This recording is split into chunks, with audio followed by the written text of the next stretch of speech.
Al-Fatihah. A'udzu billahi minasyaitonir rajim. Bismillahirrahmanirrahim. Alhamdulillahi rabbil alamin arrahmanir rahim maliki yaumiddin. Iyyaka na'budu wa iyyaka nasta'in ihdinas siratal mustaqim. Siratal ladzina an'amta 'alaihim ghairil maghdubi 'alaihim waladdallin. Rabbighfirli wa liwalidayya walil mu'minina amin. Bismillahirrahmanirrahim. Alhamdulillah wassalatu wassalamu ala Rasulillah wa ala alihi wa sahbihi wa man tabi'a hudah wa la hawla wa la quwwata illa billah, amma ba'd. Allahumma anfa'na bima 'allamtana wa 'allimna ma yanfa'una wa zidna ilman yanfa'una, amin ya rabbal alamin.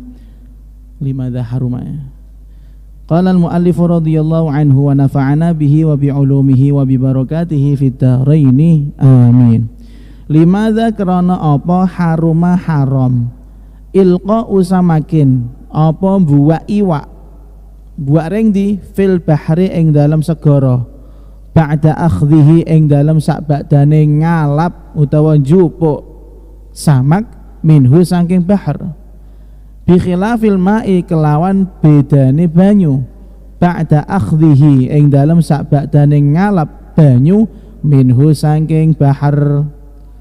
Di sini ada pertanyaan yang menarik, kayak penting tapi ya ora penting tapi ketoknya penting. Tapi memang lucu sekali.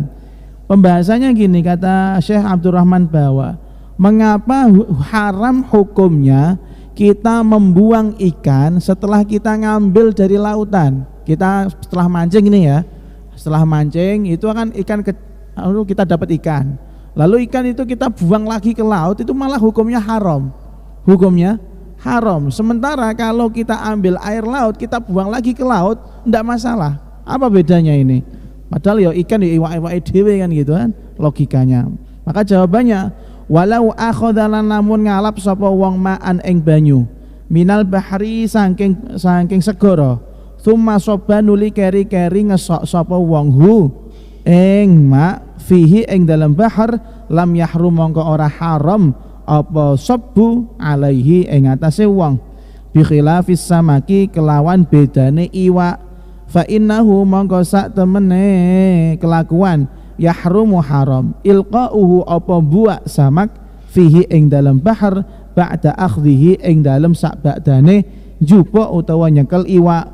Wal farqu utawi perbedaan bainahuma ing dalam antarane mak was samak, anna samaka iku sak temene iwak lamma lam yatayassar nalikane ora dadi gampang akhdhuhu apa nyekel iwak kula waktin ing dalam saben waktu kana mongko ana radduhu apa balekno iwak ba'da akhdhihi ing dalam sak badane nyekel iwak tadyi'an iku dadi sia-sia lahu kedue iwak bi khilafil ma'i kelawan bedane banyu, fa innahu mongko sak temene kelakuan yatamakanu iku mungkin min akhdhi yatamakanu mungkin min akhdhihi saking ngalap iwak ngalap banyu kula waktin ing dalem sakabehane waktu minhu saking bahar ai kula waktin tegese sakabehane waktu arada kang ngarepake sapa wong hu ing ma wa illam yang yumkin lan lamun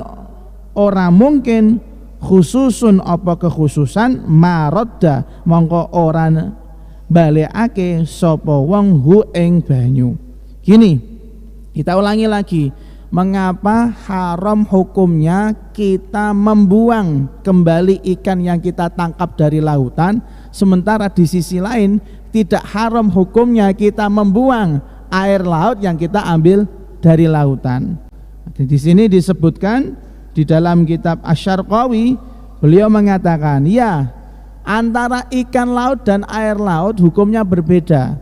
Ketika kita membuang ikan laut yang mana kita tangkap, kemudian kita kembalikan lagi kepada lautan, itu sebenarnya adalah menyia-nyiakan rezeki dari Allah Subhanahu wa ta'ala. Kenapa menyia-nyiakan? Karena nangkapnya susah. Mungkin nangkepnya nganggo pancing siji susah ya. Ya, karena nangkapnya susah, logikanya gitu. Karena menangkap ikan itu susah, sementara ikan itu rezeki dari Allah Subhanahu wa ta'ala. Makanya jangan sampai kalau udah dapat ikan itu balik nang laut, itu namanya tadyi'. atau menyia-nyiakan rizki atau memubadirkan rizki. Lah memubadirkan rizki itu hukumnya haram. Beda lagi urusannya kalau air laut, Anda ambil air dari laut kemudian Anda kembalikan lagi, ya tidak masalah, karena ngambil air laut itu tidak sesusah ngambil ikan dari laut. Ini ya seperti yang saya katakan, lucu kayak penting tapi gak penting, gak penting tapi penting, ini ya lucu ya, tapi ada yang membahas. Qala limadza karena apa batalat dadi batal as-shalatu apa salat bil talaffudzi sebab nglafatake bil i'tikafi kelawan niat i'tikaf. Mesti waca sik.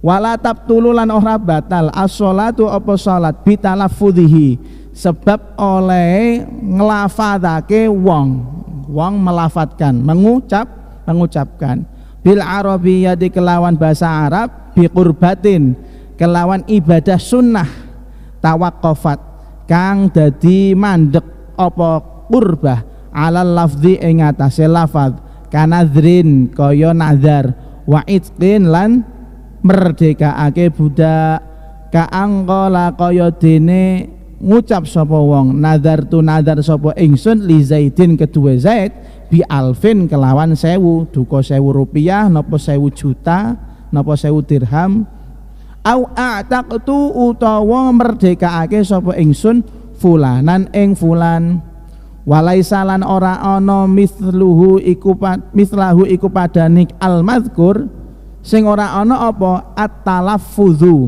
apa nglafadzake ngucapake biniyati saumin kelawan niat poso sunnah, maksudnya boten poso fardu, poso sunnah au i'tikafin utawa i'tikaf li'annaha karena sak temene ibadah sunnah poso atau iktikaf la tatawaqqafu iku ora mandek apa ibadah alal lafzi ing atase lafat falam tuhtajju mongko ora den sendekake apa ibadah ilaihi marang talaffuz wala tabtulu lan ora dadi batal bi talaffudzihi sebab ngucapnone wong-wongan bil arabiyyati kelawan bahasa Arab li qurbatin krana ngibadah sunnah tawaqqafat kang dadi kandhek apa qurbah utawa ibadah alal lafzi ing atase ucapan wa khalat lan sepi apa qurbah an ta'liqin saking gandulan ta'liq wa khitabi mudirrin lan khitab kang bahayani kanadrin kaya nadar wa shadaqatin lan shadaqah wa itqin lan merdekaake budak wa wasiyatin lan wasiyat li anna dzalika krana sak temene mengkono la tabtul ila akhirih hina idzin ing dalem nalikane mengkono la tabtul ila akhirih likaunil qurbati iku krana ananing ibadah sunnah fihi iku tetep fihi ing dalem lafat asliyatan iku asli munajatun. Nah ini munajatun dadi khobari wa wasiyatu li anna dzalika ngapun wa wasiyatun iku apa li anna dzalika ngapunten nggih munajatun iku dadi munajat lillahi marang Gusti Allah taala wa huwa lan utawi lafat kadzikri iku kaya zikir. Nah ini kita spoiler dulu ya. Ada pertanyaan dari Syekh Abdurrahman Bawah, rumit nih pembahasannya. Iki dirungokno tenanan, santri kudu paham. Sing boten santri boten napa-napa. Di sini dikatakan mengapa sholat kita itu menjadi tidak sah ketika di tengah-tengah sholat kita tuh mengucapkan niat i'tikaf, nawaitul i'tikaf. Misalnya Allahu Akbar ghairil maghdubi alaihim waladdallin amin bismillahirrahmanirrahim nawaitul i'tikafa fi hadzal masjidi sunnatan lillahi ta'ala. Ini batal. Jadi gini ya, kalau di dalam sholat sebenarnya semuanya sudah ada aturannya, minat takbir sampai salam, dari awal takbir sampai salam. Sholat yang biasa kita lakukan itu memang tuntunannya seperti itu. Kok nambah-nambahi? Nah ini ada hukum lain. Ada nambah-nambahi, misalnya kalau Anda pinter bahasa Arab, saya tambahi dengan doa. Misalnya di dalam sujudnya imam lama misalnya, maka Anda tambahi doa di situ dengan tasbih-tasbih yang lain boleh. Apalagi duduk di antara dua sujud, rabbighfirli warhamni wajburni warfa'ni wa'afini wa'fa'ani atau kama qala. Iya kan? Kemudian misalnya Anda tambah Allahumma rzuqni rizqan wasi'an, tidak masalah. Jadi kita lihat kalau yang kita baca itu doa berbahasa Arab di dalam sholat tidak akan menjadi batal. Paham ya? Kalau yang kita baca sama-sama doa kok tidak berbahasa Arab, basa Jawa, ya Allah nyuwun rezeki sing kathah, pasti batal. Pasti batal karena sholat harus berbahasa Arab. Lah yang menjadi masalah, misal di tengah-tengah sholat yang kita baca itu adalah niat suatu ibadah. Kan pada bahasa Arab itu niat suatu ibadah. Ini masih dipilah-pilah dulu. Kata beliau, sholat tidak akan menjadi batal ketika kita meniatkan sebuah ibadah yang mana keabsahan ibadah tersebut tergantung dengan ucapan lafadz dari lisan kita.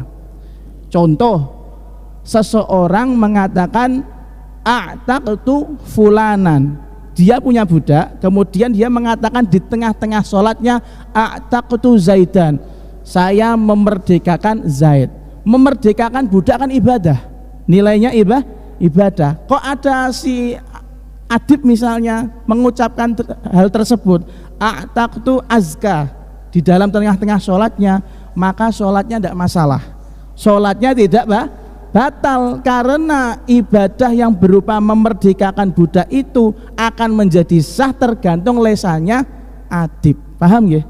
Sekali lagi tak contoh ke, Anda sholat, adib sholat, si adib sholat, tapi di tengah-tengah sholat dia kepikiran, wah saya punya budak itu kasihan, sudah tua, jompo, daripada jompo seperti itu mending saya merdekakan biar nggak usah ngerumati ya. Dua budak kok malah ngerumati budak ya. Jadi apa jenenge rugi ya, punya budak tua itu rugi. Ya udahlah, bismillah tak niati ibadah di dalam hatinya, tengah-tengah sholat tak niati ibadah, saya memerdekakan budak. Karena dia alim, kemudian si Aska ada di depan sedang ngepel, sedang di depan adib itu sedang ngepel, kemudian tiba-tiba waladhdallin amin a'taqtu Aska. Maka ucapan seperti ini tidak menjadikan sholatnya adib menjadi batal karena memerdekakan budak itu butuh ikrar, ucapan daripada si empuh budak. Beda kasusnya kalau niat iktikaf. Anda duduk seperti ini ya, sudah iktikaf. Paham nggih? Anda duduk seperti ini sudah iktikaf walaupun tidak usah niat iktikaf. Mungkin jenengan tadi tadi belum niat iktikaf ya kita ya. Wis tadi dong. Wah, sisandene ya, mari kita niat iktikaf terlebih dahulu. Bismillahirrahmanirrahim. Nawaitul i'tikafa fi hadzal masjidi sunnatan lillahi ta'ala. Tapi sebenarnya kalau kita duduk-duduk seperti ini di dalam masjid, enggak usah niat pun sudah sah. Siapapun orangnya, kalau dia suci alias suci dari janabah, hadas besar, masih hadas cilik juga enggak masalah. Duduk-duduk di masjid otomatis iktikaf. Makanya kalau ada orang tiba-tiba adib misalnya sholat, wah saya belum niat iktikaf nih, nawaitul i'tikafa fi hadzal masjidi sunnatan lillahi ta'ala, maka sekali dia ngucapin seperti itu sholatnya menjadi batal karena i'tikaf tidak butuh diucapkan. Seperti halnya ibadah puasa sunnah mutlak, sunnah yang tidak terikat. Kadang ada orang itu dia puasa setelah fajar niatnya, mungkin karena nggak ada makanan, nggak ada minuman, kemudian pas mulai subuh dia belum makan apa-apa, ya bismillah niat puasa mutlak. Lalu di tengah-tengah sholat dia niat puasa mutlak, dengan mengucapkannya dengan bahasa Arab, walaupun dengan bahasa Arab tetap hukumnya batal karena ibadah-ibadah yang kita sebutkan tadi, iktikaf, puasa sunnah, itu tidak butuh niat secara spesifik. Beda tadi kalau kasusnya apa?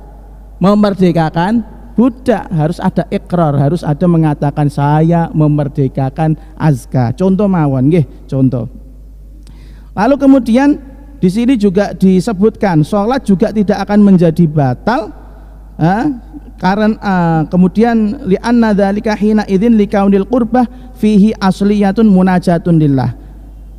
ketika kita mengucapkan tadi alasannya, saya ini mungkin alasannya kenapa kalau niat iktikaf malah batal, kalau niat memerdekakan budak tidak batal. Iya, niat iktikaf seperti yang kita sampaikan, iktikaf tidak butuh niat, angger jenengan duduk di masjid sudah bisa dianggap iktikaf. Tapi kalau ucapan a'taqtu fulanan, a'taqtu azka, saya memerdekakan azka, ini juga bukan hanya sekedar lafaz, tapi hakikatnya kata beliau munajatun lillahi ta'ala, itu seperti halnya orang yang sedang zikir matur berdoa kepada Allah Subhanahu wa ta'ala. Ya, karena ikrarnya sama Allah, saya memerdekakan azka ya Allah. Seperti itu.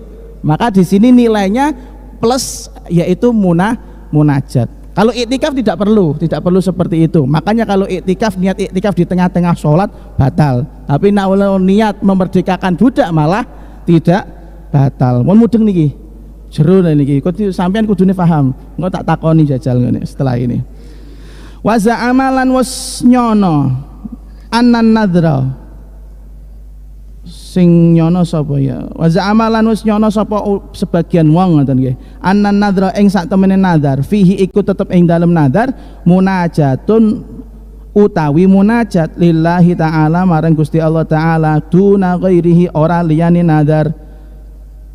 Ngapunten ngene, wa za'mu anna, berarti iki wa za'mu niki masdar, wa za'mu lan utawi penyono anan nadra ing sak temene nadar, fihi ing dalem nadar munajatun iku munajat lillahi ta'ala duna ghairihi, wahmun iku penyono kang salah, li annahu krana sak temene nadar la yushtaratu ora den syaratake, iku ora den syaratake fihi ing dalem nadar zikrullahi utawi ya yushtaratu berarti nggih yushtaratu zikrullahi zikir marang Gusti Allah, zikrun lillahi zikir lillahi marang Gusti Allah. Fanahwu nadar tuli Zaidin bi alfin, mongko kaya padane nadar sapa ingsun marang Zaid bi alfin kelawan 1000, ka'taqtu fulanan iku kaya merdekaake sapa ingsun fulanan ing fulan bila farqin kelawan tanpa perbedaan, walaisalan ora ana mithluhu iku kaya mithlahu iku kaya padane apa iki mau nadar at-talaffuzu ngucapake biniyati nahwis shaumi kelawan niat padane poso sunnah, li annaha krana sak temene niat shaum la tatawaqqafu iku ora kandhek apa niyah alal lafzi ing atase ucapan, falam yuhtaju mongko ora den sandhaake apa shaum ilaihi marang lafaz. Nah, tadi dikatakan contoh-contoh bahwasanya niat yang tidak membatalkan sholat itu niat memerdekakan budak sama niat apa? Nazar. Di sini ada orang yang mengatakan, loh, nazar kok bisa dikatakan sama, itu gimana? Ya, bisa dikatakan tidak merusak atau membatalkan sholat, itu bagaimana?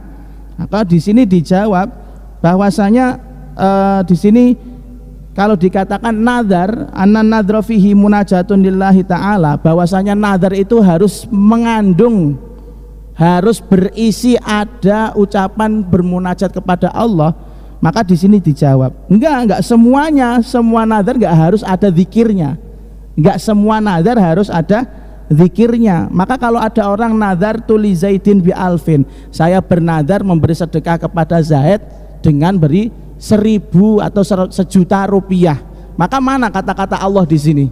Enggak ada. Enggak, maka di sini menunjukkan nazar tidak perlu mengikut sertakan lafaz Allah Subhanahu wa ta'ala, tapi hukumnya sama sepersis dengan memerdekakan budak. Makanya ketika ada orang nazar di tengah-tengah sholatnya untuk sedekah, itu sholatnya tidak batal. Jelimet nih.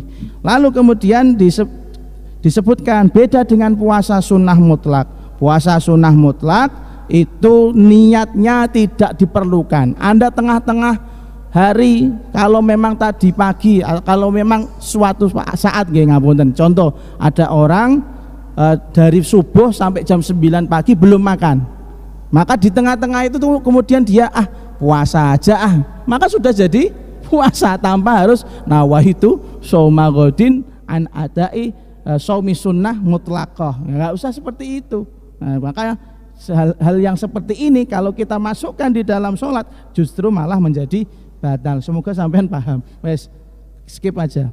5 krana apa ukhtussa den khususake al jam'u apa sigat jamak. Sigat jamak niku nahnu ya. Nah gitu. Bil qunuti kelawan qunut dunasa iri ad'iyatis sholati ora liyane pira-pira dungane salat. Pertanyaan yang menarik. Kalau kita perhatikan yang sering ikut sholat subuh paham atau minimal sholat taraweh mulai malam 16 sampai malam 30 bagi orang-orang Nahdiyin, yaitu kalau kita perhatikan imam taraweh dan imam sholat subuh mengatakan setelah iktidal Allahumma dina fi man hadait, artinya ya Allah berikanlah petunjuk kepada kami. Lah ini na itu menunjukkan orang banyak. Mengapa pakai na di dalam kunut, pakai kata-kata kita, gak boleh mengatakan Allahumma dini, yaitu aku, tidak boleh, harus kita. Dijawab wa kurihalan din makroake lil imami kedua imam taksisu nafsihi apa ngususake awak dhewe imam biduain kelawan donga ai biduail qunuti tegese kelawan donga kunut linnahyi krana larangan antaksisi nafsihi saking ngususake awake dhewe biduai kelawan donga fayaqulu mangka ngucap al imamu sapa imam ihdina ing lafat ihdina wa malan barang atofa kang ma'atof alaihi ing atase ihdina bilafdzil jam'i kelawan lafat jamak wa qadiyatulan utawi qadiyai taksis nggih taksis karahiyatut taksis annasairul ad'iyati utawi sa temene sekarine pira-pira donga kadzalika iku kaya mengkono-mengkono kuriha lil imam takhsisu nafsihi bidu'a wa yata'ayyanu lan dadi tertentu hamluhu apa nanggungake jamak sigat jamak alama ing atase donga lam yarid kang ora teka apa ma anhu saking Kanjeng Nabi Muhammad sallallahu alaihi wasallam wa huwa hale utawi wong imamun iku imam bilafdzil ifradi kelawan lafat bentuk mufrad wa huwa lan utawi ma lam yarid anhu katsirun iku akeh. Qalat ngucap ba'dul hufadhi sapa sebagian ulama-ulama kang hafidh anna ad'iyatahu ing sak temene dongane imam kullaha ya sekabehane donga ghairal qunuti liyane qunut bilafdzil ifradi iku kelawan lafat mufrad wa min thamma lan saking arahe mengkono-mengkono ad'iyatahu kullaha bilafdzil ifrad jaro lumaku ba'duhum sapa sebagian ulama ala ikhtisasil jam'i ing atase ngususake sigat jamak bil qunuti kelawan qunut wa farraqa lan beda-bedakake hadzal ba'du sapa ikilah sebagian bainal qunuti ing dalem antarane qunut wa ghairihi lan liyane qunut bi anna kullal musallina kelawan sak temene sekabehane pira-pira wong kang salat makmuruna iku den perintah bidu'ai kelawan donga illa fil qunuti kejaba ing dalam qunut fa innal ma'muma mongko sak temene makmum makmurun iku den perintah bitakmin kelawan maca amin faqat mongko bloko. Nah tadi disampaikan mengapa kalau kita perhatikan imam sholat taraweh ketika witir dan imam sholat subuh kalau doa kunut itu pakai Allahumma hdina yang menunjukkan arti banyak, mewakili jamaah yang banyak. Alasannya adalah bahwasanya memang hukumnya makruh ketika imam mengatakan Allahumma hdini. Nek muni Allahumma hdini berarti dia doa untuk dirinya sendiri. Kok egois toh imam berdoa menjadi imam loh ya, kemudian Allahumma hdini, harusnya Allahumma hdina berdoa untuk dirinya dan orang-orang yang menjadi makmumnya. Apalagi memang ada keterangan bahwasanya doa kunut bagi imam hukumnya makruh kalau dia berdoa untuk dirinya sendiri. Makanya lafadznya menjadi Allahumma hdina dan begitu seterusnya. fiman hadait wa afina fiman afait wa tawalla na fiman tawallait wa barik lana ila akhirih. Lah, kemudian sebagian ulama mengatakan dan ini juga diterapkan wa qadhiyatu an-nasairul adiyah kadzalik. Dan ini juga diterapkan ketika doa-doa yang lain. Ketika jadi imam, ini yang biasa saya lakukan, ngapunten ini saya buka ini. Di dalam doa tahiyat, Rabbighfirli bukan Allahumma ghfirli ma qaddamtu wa ma akhartu. Ini ya Allah, ampuni saya dosa-dosa yang sudah kelewat dan dosa-dosa yang akan datang. Ini kalau saya selama ini kalau jadi imam, saya doanya bukan Allahumma ghfirli ma qaddamtu wa ma akhartu wa ma a'lantu wa ma asrartu, enggak, tapi Allahumma ghfir lana ma qaddamna wa ma akharna wa ma a'lanna wa ma asrarna wa ma anta a'lamu bihi minna. Ini sama, dasarnya seperti itu, karena memang makruh bagi imam untuk egois mendoakan dirinya sendiri. Kalau makmum tahiyatnya jangan sama dengan imam, tetap Allahumma ghfirli ma qaddamtu wa ma akhartu, yang menunjukkan doa sendiri. Tapi apapun kondisinya menjadi imam itu harusnya ya Allahumma ghfir lana, sama Allahumma dina, doa untuk bersama-sama. Lalu kemudian di sini wa yata'ayyanu hamluhu ala ma lam yarid anhu wa huwa imamun bilafdil ifradi. Kemudian kita juga harus menggunakan doa yang berarti doa untuk bersama-sama pada doa-doa yang memang tidak datang dari Rasulullah Shallallahu Alaihi Wasallam, ya, yang seperti apa? Pokoknya yang tidak diajarkan oleh Kanjeng Nabi. Kemudian ketika jenengan doa itu, kalau memang belakangmu itu ada banyak makmum, jangan egois. Makanya sebagian ulama itu ada yang kalau doa Rabbighfirli wali walidayya itu dirubah Rabbighfir lana wali walidina warhamhuma atau warhamhum kama rabbayana shighara. Seperti itu ya, ada yang merubah seperti itu karena memang ada kemakruhan. Ada orang yang mengatakan hukumnya makruh seorang imam berdoa untuk dirinya sendiri. Lalu kemudian sebagian yang lain mengatakan bahwasanya yang khusus itu hanya di doa kunut, sementara yang lain pakai doa sendiri tidak apa-apa. Imam wajib atau katakanlah makruh kalau dia berdoa untuk dirinya sendiri hanya di doa kunut. Kalau di tahiyat atau duduk di antara dua sujud, Rabbighfirli warhamni wajburni, pakai lafadz mufrad, itu masih sunnah lafadz mufrad, tidak disunnahkan lafadz jamak. Kenapa seperti itu? Dijawab karena orang-orang yang sholat hanya disuruh mengamini doanya imam ketika kunut, tidak disuruh mengamini doanya imam ketika dia duduk di antara dua sujud, tidak disuruh mengamini doanya imam ketika imam sedang tahiyat awal atau tahiyat akhir. Nah, maka di sini ada perbedaan. Ada yang mengatakan, sekali lagi seorang imam mau kunut mau apapun doanya, sunnahnya pakai lafadz jamak, yaitu yang mengartikan permintaan mewakili semua jamaah. Tapi ada yang mengatakan imam mewakili jamaah hanya di doa kunutnya saja. Doa yang lain tidak perlu berjamaah. Paham nih santri? Mudeng ta ora? Nek ora tak selentik nggih mangke. Pun lanjut. 5 krana apa syarat dadi akhduz zakati apa ngalap zakat. Aslama iku luwih slamet lil fakiri kedue wong sing fakir min akhdhiz shadaqati tinimbang saking ngalap sedekah. Wah, ini ada pertanyaan unik lagi bagi orang-orang yang fakir watake luwih seneng zakat daripada sedekah ini.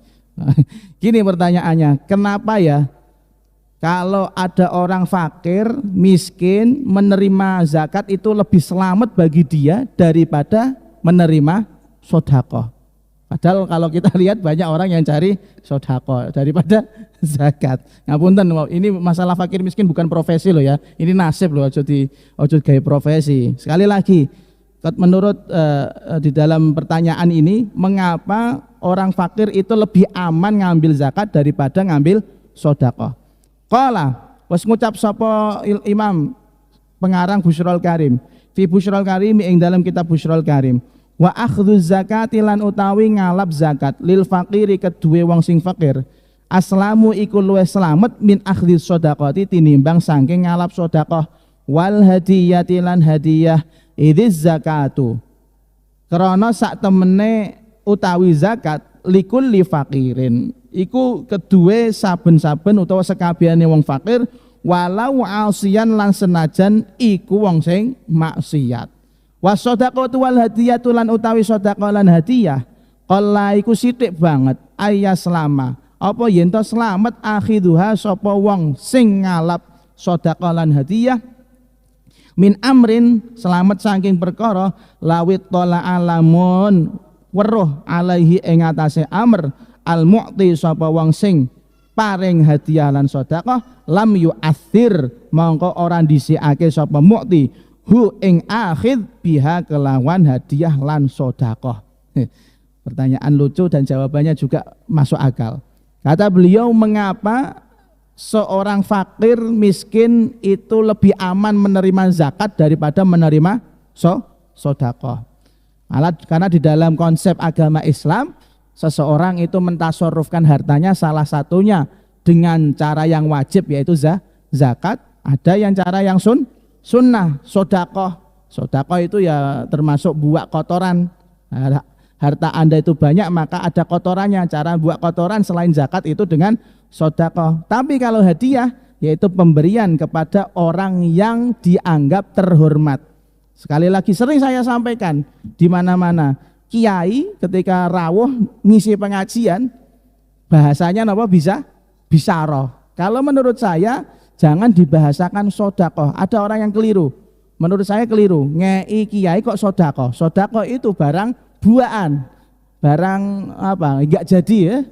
Barang kurang berkah. Maka untuk Pak Yai jangan sampai diberi sedekah, diberi yang namanya hadiah. Kalau memang Anda menghormati Pak Kiai tersebut, Anda menghormati Habib tersebut, maka jangan sampai diberi sedekah, berilah hadiah karena ada rasa penghormatan. Nah, jenengan Pak Riki sedekah ya nek kiai ini nemen nih sedekah lah apa-apa. Misalnya kiai ini moto duwiten nih sedekah lah.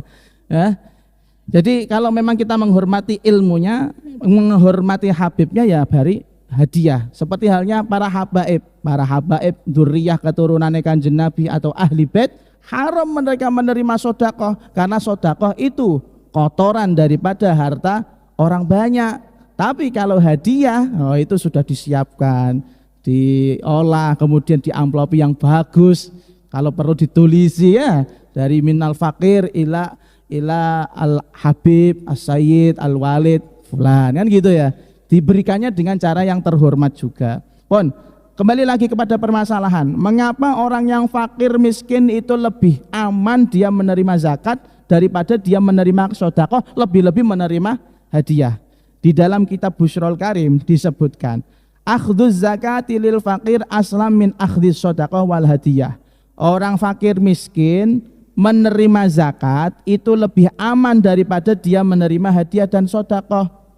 Kenapa seperti itu? Karena zakat itu wajib diberikan kepada semua jenis orang-orang fakir yang miskin, baik dia taat atau ahli maksiat, dia pinter atau dia bodoh, dia ganteng atau jelek, semuanya asalkan statusnya fakir miskin, maka dia berhak menerima zakat. Nah, gitu ya. Zakat itu semua, enggak memandang mau fakirnya ahli ibadah kayak mau fakirnya ahli maksiat. Kalau memang fakir aja, kasih aja zakatnya.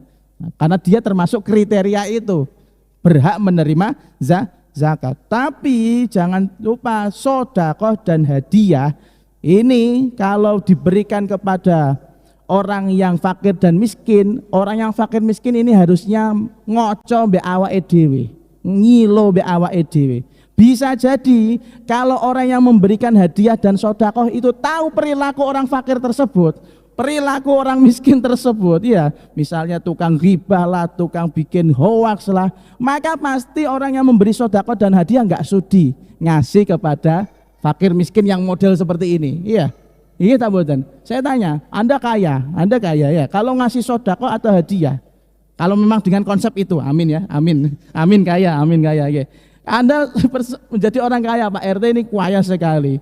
Ya, sodakohnya setiap bulan 50 juta. Lebih seneng ngasih sodakoh ke orang-orang seperti santri atau ngasih orang yang nggak kelihatan santri. Iya santri pastinya. Coba kalau orang itu tahu hakikatnya sejatinya orang, ini tukang bohong, jangan coret, gak pantas menerima hadiah saya. Oh ini tukang bikin hoaks, jangan dikasih hadiah atau sodako.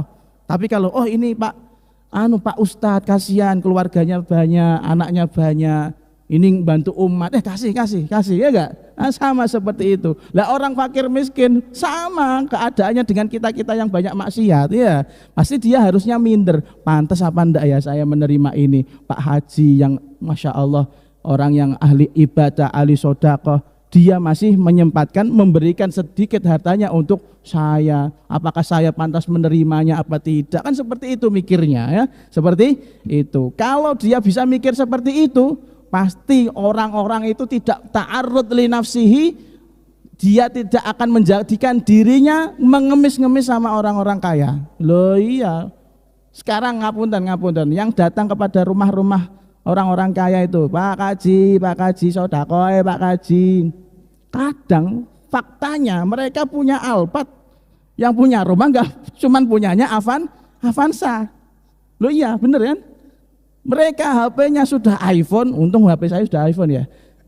Mereka HP-nya sudah iPhone, yang punya rumah cuman Samsung. Coba, masuk akal tak boten niku? Gak masuk akal. Lah ngono kok jadi profesi malah jadi profesi. Harusnya ngaca. Orang-orang yang fakir miskin, yang merasa fakir miskin itu ngaca dulu. Kalau perlu ngaji kitab Ihya dulu deh. Ada syarat-syaratnya itu. Syarat-syarat menjadi fakir miskin itu ada disebutkan. Salah satunya jangan jadikan itu profesi. Yang kedua, jangan minta-minta kalau enggak kepepet banget. Dol se ginjalmu dol kayak apa-apa yang kamu punya dijual dulu. Bahkan di dalam kitab Ihya Ulumuddin, orang-orang fakir miskin kalau masih muda itu enggak boleh menerima zakat atau enggak boleh menerima sedekah dan hadiah. Wong awake ganggas kok. Awake sehat kok. Wah, makanya kita faktanya kan seperti itu ya. Banyak orang yang minta-minta, Masya Allah, belinya malah di restoran yang lebih mewah daripada kita. Kita cukup di angkringan 3.000 4.000 sudah kenyang. Dia yang minta-minta di kafe. Nah ini kan pripun konsep minta-minta itu bagaimana? Konsep fakir miskin itu bagaimana? Maka sekali lagi disebutkan orang yang fakir miskin yang tahu diri itu pasti dia merasa nyaman kalau menerima zakat, karena zakat itu enggak peduli mau orang yang ahli maksiat, mau orang yang ahli taat, boleh menerimanya.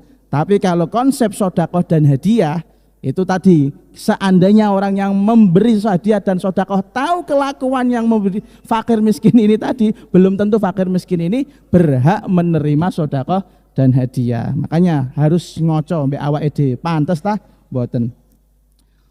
5 taqa'u isobatul aini, 5 krana apa taqa'u tumiba isobatul aini, apa penyakit ain.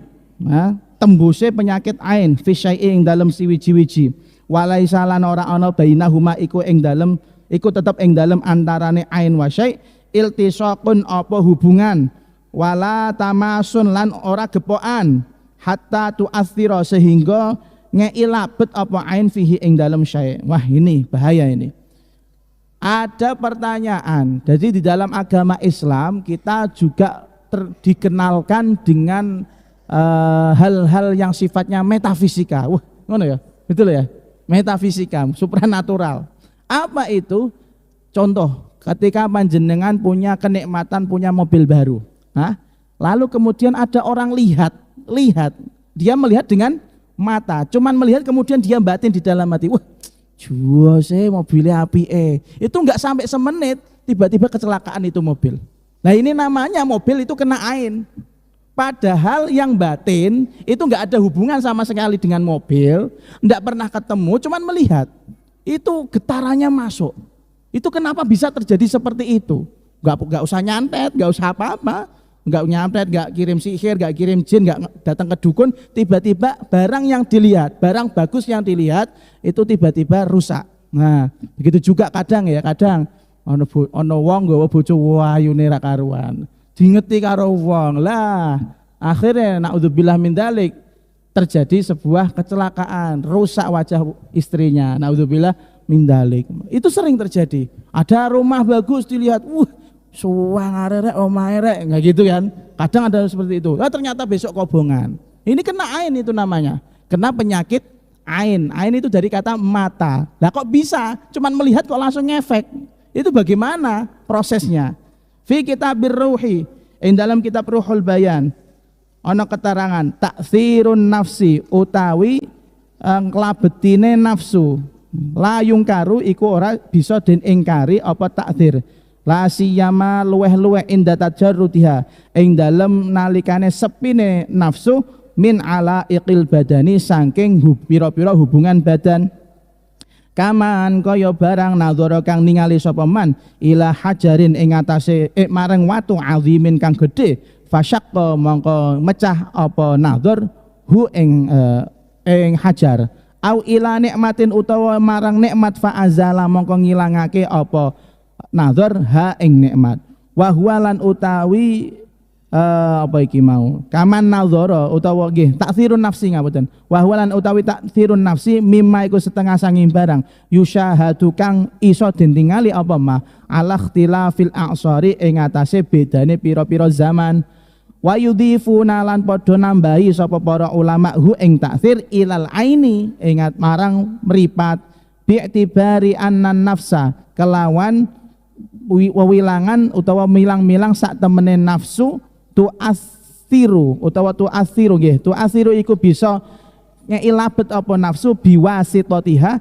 kelawan lantaran ain ghaliban ing dalem lumrahe waqat la yakunu lan terkadang ora ana apa taksir biwasitotin kelawan lantaran ka ayu sofa kaya yen to den sifati lahu keduwe nafsu syai'un apa suwiji-wiji fatatawajjaha mongko dadi madhep hu ing syai' lahu krana sifat nafsuhu apa atine utawa nafsune wong fatuf situ mongko ngrusak apa nafsu hu ing syai' intaha. Jadi di dalam kitab Ruhul Bayan dijelaskan mengapa orang yang hanya sekedar melihat barang kemudian dia mengatakan di dalam hatinya wow keren lalu kemudian barang tersebut rusak. Itu ada di dalam kitab Ruhul Bayan dijelaskan bahwasanya omongan hati, gejolak yang ada di dalam hati itu bisa ngefek, bisa memberikan pengaruh pada apa yang dilihat. Dan ini tidak bisa diingkari, tidak bisa dilawan. Memang begitu, begitu saja terjadi. Tanpa ada lantaran, tanpa ada penyebab, hanya sekedar melihat itu bisa terjadi sesuatu yang tidak diinginkan. Tadi seperti saya contohkan ada orang punya mobil, Anda di dalam hati ngeredek, weh mobilnya apik cah. Gang sedelok kecelakaan. Nah, itu karena nafsumu yang jelek, punya hati yang jelek. Lah getaran hati jelek ini bisa memberikan pengaruh pada penglihatan yang terjadi di sekitar kita. Dan ditambah lagi kalau ditambah dengan yang namanya ain, meripat mata, sudah dikerentek, dingeti terus. Lah, hati-hati kalau Anda punya motor bagus atau HP bagus, ada orang yang nggak senang sama Anda terus dilihatin terus berarti dia pengen Anda terjadi sesuatu yang buruk kan gitu ya. Nah itu akhirnya terjadi getaran itu nyambung akhirnya rusak tuh HP, Leopard rusak ya, Yamahamu rusak ya. Nah sama atau bahkan nggak usah lihat, kadang ada orang diceritani, Masya Allah teman kita kemarin nikah, Masya Allah itu istrinya cuantik, ini paling kurang sedelok meteng, rak kau berkatoan. Ngapunten wong jenenge wong laki kawin ya. Saking ayune bojone, Masya rak kau berkatoan, ayune kaya apa tah, lu temenan. Wah. Terus kemudian si fulan ada yang enggak seneng apa tah, ayu apa. Lah hanya karena muni apa, tiba-tiba keguguran, tiba-tiba jatuh, tiba-tiba mati. Itu ada, memang betul-betul ada. Berarti kata hati yang buruk, ngapunten ya. Hati yang buruk itu bisa memberikan energi negatif pada hal yang dia batin, pada hal yang dia fokuskan. Nah, hati-hati ya. Maka jangan sampai Anda memperlihatkan kenikmatan Anda di depan orang banyak, atau jangan sampai Anda menjadi orang yang punya penyakit ain, yaitu sering iri sama orang banyak. Kok kualat kabeh utawa celaka kabeh hanya gara-gara mbok ngetit tok, bahaya. Wala ibrata bi ingkari ba'dil mubtadi'ati lahu. Faqala ba'du ashabit tabai wallahu a'lamu bisawab. Bismillahirrahmanirrahim. Alhamdulillahirabbil alamin. Allahumma shalli wa sallim ala sayyidina Muhammad wa ala alihi wa sahbihi ajmain. Rabbana anfa'na bima 'allamtana, rabbi 'allimna alladhi yanfa'una, rabbi faqihna wa faqih ahlana wa qarabatin lana fi dinina ma'a ahli al-qudri untha wa dzakar, rabbi waffiqna wa waffiqhum lima tartadi qawlan wa fi'lan karama warzuqil kulla halalan daima wa akhilla atqiya ulama nuhdha bil khairi wa nukfa kulla syarr, rabbana waslih lana kulla syu'un wa aqir rabbir ridha minkal uyun wa qdi ana rabbana kulla duyun qabla an ta'tiyana rusulul manun waghfir istur anta akraman satar wa salatullahi taghshal mustafa man ilal haqqi da'ana wal wafa bi kitabin fihi linnasi shifa wa 'alal alil kirami syurafa wa 'alas sahbil masabihil ghurar. Allahumma hdina bihudak waj'alna mimman yusari'u fi ridak wa la tuwallina waliyan suwak wa la taj'alna mimman khalafa amraka wa 'asak wa hasbunallahu wa ni'mal wakil wa la haula wa la quwwata illa billahil aliyyil azim. Wa sallallahu ala sayyidina Muhammad wa ala alihi wa sahbihi wa sallam walhamdulillahi rabbil alamin. Assalamualaikum warahmatullahi wabarakatuh.